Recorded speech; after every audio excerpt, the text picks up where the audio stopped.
ಕೊನೆಗೂ ಈಗ RSSಗೆ ಸರ್ಕಾರ ಮೂಗುದಾರವನ್ನ ಹಾಕೋದಕ್ಕೆ ಏನಾದರೂ ಮುಂದಾಗ್ತಾ ಇದೆಯಾ? ಶಾಲೆ ಆಗಿರಬಹುದು, ಗುಡಿ ಆಗಿರಬಹುದು, ಅಥವಾ ಯಾವುದಾದ್ರೂ ಮೈದಾನ ಆಗಿರಬಹುದು, ಸಂಘಕ್ಕೆ ಇನ್ನು ಮುಂದೆ ನೋ ಎಂಟ್ರಿನ. ಹಾಗಾದ್ರೆ ಕೇವಲ ಸಂಘ ಮಾತ್ರವಲ್ಲ, ಬೇರೆ ಎಲ್ಲ ಸಂಘಟನೆಗಳು ಕೂಡ, ಯಾವುದೇ ಸಂಘಟನೆಗಳು ಅಲ್ಲಿ ಕಾರ್ಯಕ್ರಮ ಮಾಡಬೇಕಾದ್ರೆ ಇನ್ನು ಮುಂದೆ ನೋ ಎಂಟ್ರಿನ. ಹಾಗಾದ್ರೆ ಸರ್ಕಾರದ ಬ್ರಹ್ಮಾಸ್ತ್ರ ಜಗ್ಗೋದಿಲ್ಲ ಇದಕ್ಕೆ ಅಂತ ಇತ್ತ RSS ಹೇಳ್ತಾ ಇದೆ. ಖಾಕಿ ಕೈಗೆ ಫುಲ್ ಪವರ್ ಕೊಡ್ತಾ ಇದೆಯಾ ಸರ್ಕಾರ? ರಾಜ್ಯದಲ್ಲಿ ಶುರುವಾಗುತ್ತಾ ಸಮರ. ಕರುನಾಡಿನಲ್ಲಿ ಕಾವೇರತ್ತ ಸರ್ಕಾರ ವರ್ಸಸ್ RSS ನ ಸಮರ. RSS ನ ಚಟುವಟಿಕೆಗೆ ಬೀಳುತ್ತಾ ಬಿಗ್ ಬ್ರೇಕ್. ಈವರೆಗೆ ಮಾಡ್ತಾ ಇದ್ದ ಚಟುವಟಿಕೆಗೆ ಬ್ರೇಕ್ ಬೀಳುತ್ತಾ? ಸರ್ಕಾರಿ ಜಾಗ, ಮೈದಾನ ಬಳಕೆ ಮಾಡೋದಕ್ಕೆ ಕಠಿಣ ನಿಷೇಧ ಏನಾದರೂ ಹೇರಲಾಗುತ್ತಾ? ಶಾಲೆ, ಗುಡಿ, ಮೈದಾನಗಳಲ್ಲಿ ಸಂಘದ ಶಾಖೆಗಳಿಗೆ ಎಂಟ್ರಿ ಇಲ್ವಾ? ಸಂಘದ ಮೇಲೆ ಸರ್ಕಾರದ ಬ್ರಹ್ಮಾಸ್ತ್ರ ಏನಾದರೂ ಪ್ರಯೋಗವಾಗ್ತಾ ಇದೆಯಾ? ಜಗ್ಗಲ್ಲ ಬಗ್ಗಲ್ಲ ಅಂತ RSS ಬಿಡುತ್ತಾ ಇದೆ. ಇತ್ತ ಸರ್ಕಾರ ಹೇಳ್ತಾ ಇರುವಂಥದ್ದು RSS ಸಂಘಕ್ಕೆ ಮಾತ್ರ ಅಲ್ಲ, ಎಲ್ಲ ಸಂಘಟನೆಗಳಿಗೂ ಕೂಡ ನಾವು ನೋ ಎಂಟ್ರಿ ಅಂತ ಇದ್ದೀವಿ. ಏನು ಕಾರ್ಯಕ್ರಮ ಮಾಡ್ತೀರಿ ಮಾಡಿ, ಆದರೆ ಆ ಕಾರ್ಯಕ್ರಮ ಮಾಡೋದಕ್ಕೆ ಅಂತ ಪರ್ಮಿಷನ್ ತಗೊಳ್ಬೇಕಾಗತ್ತೆ. ಕಂಪಲ್ಸರಿಯಾಗಿ ಅನುಮತಿಯನ್ನು ಪಡ್ಕೊಳ್ಳೇಬೇಕು. ಅನುಮತಿ ಅಂದರೆ ಅನುಮತಿ ಮಾತ್ರ ಅಲ್ಲ, ಟರ್ಮ್ಸ್ ಅಂಡ್ ಕಂಡೀಷನ್ಸ್ ಕೂಡ ಅಪ್ಲೈ ಆಗುತ್ತೆ. ಇನ್ನು ಖಾಕಿ ಪಡೆಗೆ ಫುಲ್ ಪವರ್ ಏನಾದರೂ ಕೊಡ್ತಾ ಇದೆಯಾ ಸರ್ಕಾರ? ಸರ್ಕಾರದ ನಡೆ ವಿರುದ್ಧ ಕಾನೂನು ವಾರ್ ಗ್ಯಾರಂಟಿ ಅಂತ RSS ಹೇಳ್ತಾ ಇದೆ. ಸರ್ಕಾರದ ಹೊಸ ರೂಲ್ಸ್ಗೆ ಕೇಸರಿ ಪಾಳಯ್ಯ ವಿರೋಧ ವ್ಯಕ್ತಪಡಿಸ್ತಾ ಇದೆ. ಕರಾವಳಿ ಮಲೆನಾಡಿನಲ್ಲಿ ಹೋರಾಟದ ಕಿಚ್ಚು ಭುಗಿಲೇಳುತ್ತಾ ಇದೆ. ಆಡಳಿತ ಹಾಗೂ ಸಂಘ ಪರಿವಾರ ಎರಡೂ ಕೂಡ ರಾಜ್ಯದಲ್ಲಿ ಮುಖಾಮುಖಿ ಆಗ್ತಾ ಇದ್ದಾವೆ. ಇನ್ನು ಖಾಕಿ ಪಡೆಗೆ ಫುಲ್ ಪವರ್ ಏನಾದರೂ ಕೊಟ್ಟಿದೆಯಾ ಸರ್ಕಾರ? ಈಗ ಸಾರ್ವಜನಿಕ ಆಸ್ತಿಗಳ ದುರ್ಬಳಕೆ ತಡೆಯುವ ಹೆಸರಿನಲ್ಲಿ ಸಮರ ಏನಾದರೂ ಆರಂಭವಾಗುತ್ತಾ? ಸಂಘ ಹತ್ತಿಕ್ಕುವ ಹುನ್ನಾರವನ್ನ ನಡೆಸ್ತಾ ಇರುವಂತದ್ದು ನಿಜಾನ? ಹಾಗಾದ್ರೆ ಸಾಂವಿಧಾನಿಕ ಚೌಕಟ್ಟಿನಲ್ಲೇ ಹೋರಾಟವನ್ನ ಎದುರಿಸುತ್ತಾ ಸಂಘ? ಶಿಕ್ಷಣ, ಧಾರ್ಮಿಕ ಕ್ಷೇತ್ರಗಳ ರಾಜಕೀಯಕ್ಕೆ ಬ್ರೇಕ್ ಹಾಕುತ್ತಾ? ಹಾಗಾದ್ರೆ ಸರ್ಕಾರದ ಈ ನಿರ್ಧಾರದಿಂದಾಗಿ ರಾಜ್ಯ ರಾಜಕೀಯದಲ್ಲಿ ರಾಜಕೀಯ ಸಮರ ಆರಂಭ ಆಗೋ ಸಾಧ್ಯತೆಗಳಿದ್ದಾವೆ. ಹೀಗಾಗಿ ಇದಕ್ಕೆ ಸಂಬಂಧಪಟ್ಟಂತೆ ಮುಂದೆ ಈ ಒಂದು ಕರಡು ಯಾವ ರೀತಿಯಾಗಿ ಬರುತ್ತೆ ಅದನ್ನು ಕೂಡ ನೋಡಬೇಕಾಗತ್ತೆ. ನಾವು ವಿಧೇಯಕ ಯಾವ ರೀತಿಯಾಗಿದೆ, ವಿಧೇಯಕದಲ್ಲಿ ಇರುವಂತಹ ಅಂಶಗಳೇನು, ಇದೆಲ್ಲವನ್ನ ನೋಡಿದಾಗ ನಾವು ಒಂದು ಹಂತಕ್ಕೆ ಬರುವಂಥದ್ದಾಗತ್ತೆ. ಆದರೆ ಇತ್ತ ರಾಜಕೀಯ ಆಗಲೇ ಆರಂಭ ಆಗಿದೆ. ಒಂದು ಕಡೆ ಇದಕ್ಕೆ ಅನುಮೋದನೆ ಸಿಕ್ಕಿದೆ, ಸಂಪುಟದಲ್ಲಿ ಒಪ್ಪಿಗೆ ಸಿಕ್ಕಿದೆ ಈಗ ಸಂಪುಟ ಸಭೆಯಲ್ಲಿ. ಹೀಗಾಗಿ ಸಹಜವಾಗಿ ಇದನ್ನು ಮಂಡನೆ ಮಾಡೋದಕ್ಕೆ ಸರ್ಕಾರ ಮುಂದಾಗುತ್ತೆ. ಆದರೆ ಅನುಮೋದನೆ ಮಾಡೋದಕ್ಕಿಂತ ಮುಂಚೆ ಅದಕ್ಕೆ ಏನು ಸಂಪುಟದಲ್ಲಿ ಅನುಮೋದನೆ ಏನು ಅಧಿವೇಶನದಲ್ಲಿ ಒಪ್ಪಿಗೆ ಕೊಡೋದಕ್ಕಿಂತ ಮುಂಚೆನೆ ಈಗ ರಾಜಕೀಯವಾಗಿ ಚರ್ಚೆಗಳು ಆರಂಭ ಆಗಿದೆ. ಹೀಗಾಗಿ ಈ ಒಂದು ಸಂಘರ್ಷಕ್ಕೆ ಸಂಬಂಧಪಟ್ಟಂತೆ ಯಾವ ರೀತಿ ಚರ್ಚೆಗಳು ನಡೀತಾ ಇದೆ, ಸರ್ಕಾರದ ಒಂದು ನಿರ್ಧಾರ ಏನು, ಮತ್ತೊಂದು ಕಡೆಯಲ್ಲಿ ಇತ್ತ ಕೇಸರಿ ಪಾಳಯ್ಯ ಏನೆಲ್ಲ ಆರೋಪಗಳನ್ನು ಮಾಡ್ತಾ ಇದೆ, ಈ ಎಲ್ಲ ವಿಚಾರಗಳ ಬಗ್ಗೆ ಚರ್ಚೆ ಮಾಡ್ತಾ ಹೋಗೋಣ. ನಮ್ಮೊಂದಿಗೆ ಇವತ್ತು ಚರ್ಚೆ ಮಾಡೋದಕ್ಕೆ ಕಾಂಗ್ರೆಸ್ನ ವಕ್ತಾರರಾಗಿರುವಂತಹ ಕುಮಾರ್ KH ಅವರು ನಮ್ಮನ್ನ ಜಾಯ್ನ್ ಆಗಿದ್ದಾರೆ. ಸರ್, ಸ್ವಾಗತ ನಿಮಗೆ ಕಾರ್ಯಕ್ರಮಕ್ಕೆ. ಅದೇ ರೀತಿಯಾಗಿ ಬಿಜೆಪಿ ವಕ್ತಾರರಾಗಿರುವಂತಹ ಸಿದ್ದನಗೌಡ ಸರ್ ಅವರು ಕೂಡ ನಮ್ಮನ್ನ ಜಾಯ್ನ್ ಆಗಿದ್ದಾರೆ. ಸಿದ್ದನಗೌಡ ಸರ್, ನಿಮಗೂ ಕೂಡ ಸ್ವಾಗತ ಕಾರ್ಯಕ್ರಮಕ್ಕೆ. ಇನ್ನು ಸಿದ್ದನಗೌಡ ಸರ್, ಸಹಜವಾಗಿ ನಾವು ನೋಡ್ತಾ ಇದ್ದೀವಿ RSS ಅನ್ನೋ ವಿಚಾರ ಏನಾದರೂ ಬಂದ್ರೆ ಅಥವಾ RSS ನ ಒಂದು ವಿಚಾರಕ್ಕೆ ಸಂಬಂಧಪಟ್ಟಂತೆ ಕಾನೂನು ವ್ಯಾಪ್ತಿಗೆ ತರೋದಕ್ಕೆ ಅಂತ ಏನಾದರೂ ಮಾತುಕತೆಗಳು ನಡೆದ್ರೆ ಸಹಜವಾಗಿ ಬಿಜೆಪಿ ಆ ವಿಚಾರಕ್ಕೆ ಸಂಬಂಧಪಟ್ಟಂತೆ ಚರ್ಚೆ ಮಾಡೋದಕ್ಕೆ ಮುನ್ನೆಲೆಗೆ ಬರುತ್ತೆ ಸರ್. ಸದ್ಯಕ್ಕೆ ಈ ಒಂದು ಕಾನೂನು ವಿಚಾರಕ್ಕೆ ಸಂಬಂಧಪಟ್ಟಂತೆ ರಾಜ್ಯ ಸಾರ್ವಜನಿಕ ಪ್ರವೇಶ ನಿಯಂತ್ರಣ ವಿಧೇಯಕ ಏನಿದೆ, ಇದು ಈಗಾಗಲೇ ಸಂಪುಟದಲ್ಲಿ ಒಪ್ಪಿಗೆ ಸಿಕ್ಕಿಬಿಟ್ಟಿದೆ. ಈಗ ಇದರ ಬಗ್ಗೆ ಸದ್ಯಕ್ಕೆ ಬಿಜೆಪಿಯ ಒಂದು ನಿಲುವೇನು, ಈ ಬಗ್ಗೆ ಹೇಳೋದಾದ್ರೆ ಸರ್? ಈ ಸಂವಿಧಾನದ ಒಳಗಡೆ ನಾವೆಲ್ಲರೂ ಕೂಡ ಸಂವಿಧಾನ ಬದ್ಧವಾಗಿ ಇರ್ತೇವೆ ಅಂತಕ್ಕಂತ ಹೇಳುವ ಈ ಕಾಂಗ್ರೆಸ್ಸಿಗರಿಗೆ ಸಂವಿಧಾನದ ಪಾಠ ಸಲುವಾಗಿ ಒಂದು ಕಾರ್ಯಾಗಾರವನ್ನ ಅಳವಡಿಸಬೇಕಾಗಿದೆ. ಯಾಕಂತ ಕೇಳಿದ್ರೆ ಅನುಚ್ಛೇದ 19 ಕಲಂ 1 ಸಬ್ ಕ್ಲಾಸ್ B ಒಳಗಡೆ ಶಾಂತಿಯುತವಾಗಿ ಮತ್ತು ಶಸ್ತ್ರಾಸ್ತ್ರವಿಲ್ಲದೆ ಸಭೆ ಸೇರ್ತಕ್ಕಂತ ಹಕ್ಕವನ್ನ ಸಂವಿಧಾನದ ಅನುಚ್ಛೇದದೊಳಗಡೆ ಕೊಟ್ಟಿರ್ತಕ್ಕಂಥದ್ದು. ಈಗಾಗಲೇ ಸಾರ್ವಜನಿಕ ಸ್ಥಳಗಳಲ್ಲಿ ಯಾವ್ಯಾವ ಮುನ್ಸಿಪಲ್ ಕಾಯ್ದೆಗಳಿರ್ಬೋದು, ಅಲ್ಲಿ ಇರ್ತಕ್ಕಂಥ ಪೊಲೀಸ್ KP ಆಕ್ಟ್ಗಳು ಇರ್ಬೋದು, ಅದರ ಜೊತೆಗೆ ಮೋಟರ್ ವೆಹಿಕಲ್ ಕಾನೂನುಗಳು ಇರ್ಬೋದು. ಅಂದ್ರೆ ಯಾವ ರೀತಿಯಾಗಿ ಸಾರ್ವಜನಿಕ ಸ್ಥಳಗಳಲ್ಲಿ ನಾವು ತರಬೇಕು, ಎಲ್ಲಿ ತರಬಾರ್ದು, ಯಾವ ರೀತಿಯಾಗಿ ಸಭೆಗಳನ್ನ ಮಾಡಬೇಕು, ಸಾರ್ವಜನಿಕ ರೀತಿಯಾಗಿ ಯಾವ ರೀತಿಯಾಗಿ ನಾವು ನಡ್ಕೋಬೇಕು ಅಂತಕ್ಕಂಥ ಸಾಕಷ್ಟು ಕಾನೂನುಗಳು ಈಗಾಗಲೇ ಇದ್ದಾವೆ.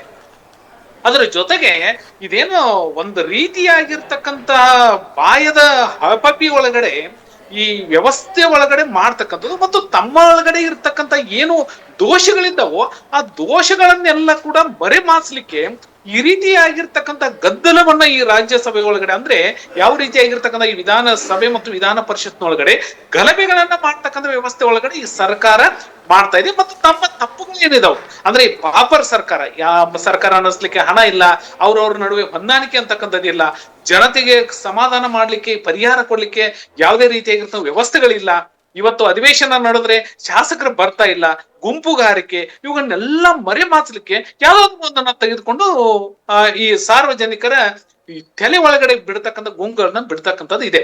ಈಗಾಗಲೇ ಹಿಂದಿನ ಅಧಿವೇಶನದೊಳಗಡೆ ಹಿಂದಿನ ಸಮಯದೊಳಗಡೆ ಮಾಡಿರ್ತಕ್ಕಂಥ ತಾವೇ ಕಾನೂನುಗಳನ್ನ ಮಾಡಿರ್ತಕ್ಕಂಥದ್ದು ಅದನ್ನ ತಮ್ಮ ಒಂದು ಶಾಸಕರ ಸಂಪುಟ ಸಭೆ ಒಳಗಡೆ ಇವತ್ತು ಅದನ್ನ ಕಾನೂನು ಮಾಡ್ಲಿಕ್ಕೆ ಹೊರಟಿರ್ತಕ್ಕಂಥದ್ದು. ಈ ರಾಜ್ಯದೊಳಗಡೆ ಏನ್ ನಡೀತಾ ಇದೆ, ಈ ರಾಜ್ಯಕ್ಕೆ ಏನು ಜನತೆಗೆ ಬೇಕಾಗಿದೆಯೋ ಅದನ್ನೆಲ್ಲ ಬಿಟ್ಟು ಏನು ಬೇಡಾಗಿದೆಯೋ, ಯಾವ ಅಪಹಾಸ್ಯಕ್ಕೆ ಗುರಿ ಆಗ್ಬೇಕಾಗಿದೆಯೋ ಅಂತ ಕಾನೂನುಗಳನ್ನ ತೆಗೆದುಕೊಂಡು ಬರ್ಲಿಕ್ಕೆ ಕಾಂಗ್ರೆಸ್ಸಿಗರು ಹೊರಟಿರ್ತಕ್ಕಂಥದ್ದು ಬಹಳಷ್ಟು ಹಾಸ್ಯಾಸ್ಪದ. ಇಲ್ಲಿ RSS ಅಂತಕ್ಕಂಥದ್ದು ಆಕಸ್ಮಿಕ ಇನ್ನೊಂದು ಸಂಘಟನೆ ಅಂತಕ್ಕಂಥದ್ದು ಮತ್ತೊಂದು ಸಂಘಟನೆ ಅಂತಕ್ಕಂಥದ್ದಿಲ್ಲ, ರಾಜ್ಯದ ಜನತೆಗೆ ಕಟ್ಟಳೆಯನ್ನ ಹಾಕ್ಲಿಕ್ಕೆ ಹೊರಟಿದೆ.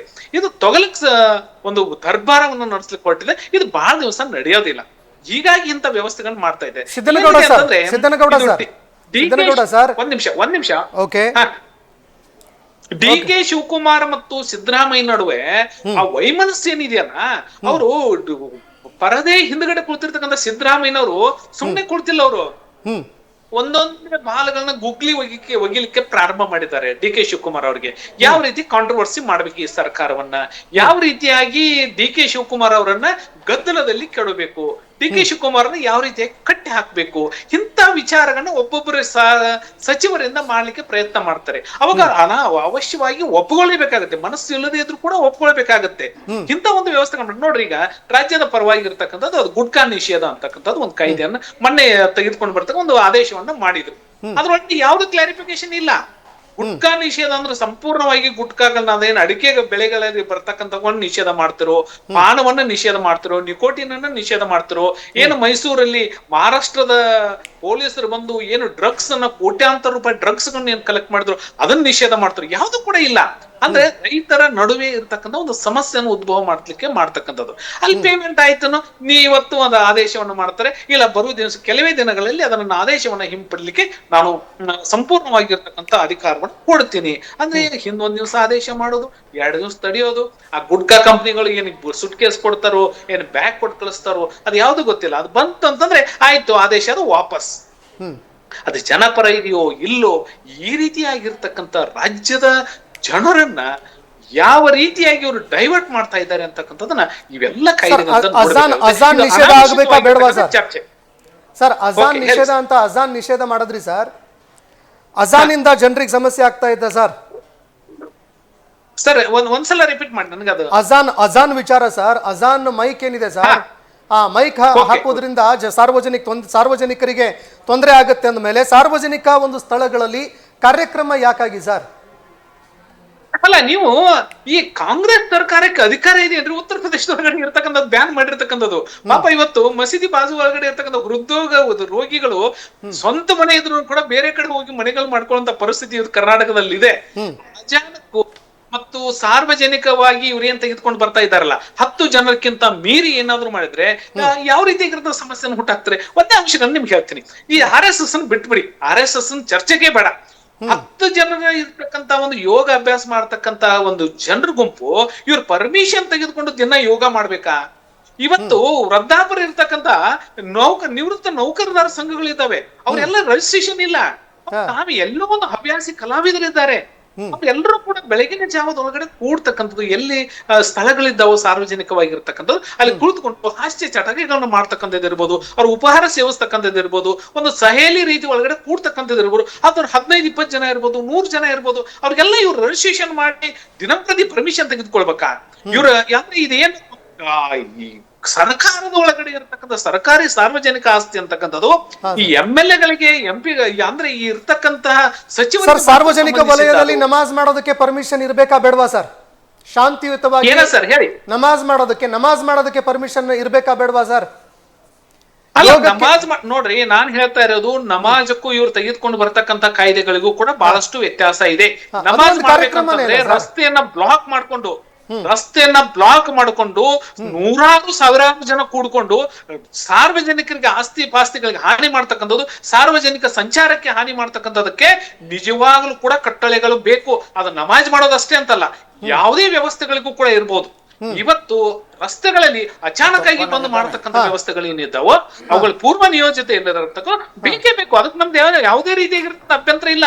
ಇವ್ರು ಹೊರಟು ಮಾಡ್ತಕ್ಕಂಥದ್ದು 10 ಜನರಕ್ಕಿಂತ ಮೀರಿ, ಅದು ಸಾರ್ವಜನಿಕ ಸ್ಥಳಗಳಲ್ಲಿ ಅಂದ್ರೆ ಮೈದಾನಗಳಲ್ಲಿ ನಾನು ಹೇಳ್ತಕ್ಕಂಥದ್ದು ದಿನಪ್ರತಿ ಏನ್ರಿ ಅಲ್ಲ ಯೋಗ ನಾನು ಆಮೇಲೆ ಬರ್ತೀನಿ ಸರ್. ರಸ್ತೆಗಳಲ್ಲಿ ಈಗ ಇವರಿಂದ ಉತ್ತರ ಪಡಿತೀನಿ ಸರ್. ನಡು ರಸ್ತೆಗಳಲ್ಲಿ ಮಾಡಕ್ಕಾಗತ್ತಾ? ಓಕೆ ಕುಮಾರ್